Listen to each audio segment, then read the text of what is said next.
Hello guys welcome छ मेरो YouTube ब्लगमा। हेर्नुहोस् मेरो ताल यस्तो छ, मेरो हातको ताल यस्तो छ। काम यति धेरै छ कि अब के कुरा गर्नु।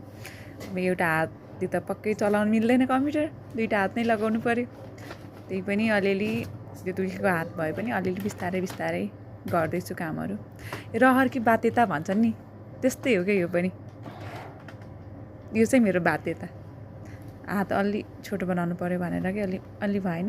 यो चाहिँ एक्सिडेन्ट भएको हो। हात अलि दुखाइराखेको छ, त्यही पनि काम त गर्नु पऱ्यो। काम कति धेरै छ। दुखेर हैरान छु म पनि। बिस्तारै बिस्तारै गर्दैछु। 2 घन्टा लागेछ 1 घन्टामा भ्याउने काम। यस्तै भइरहेको छ। यस्तो छ मेरो थाहा। हेर्नु न यति धेरै छ नि मेरो काम। कति छ कति, कहिले भ्याउने होला म। आत्तिसकेँ यो मैले ताल देखेर।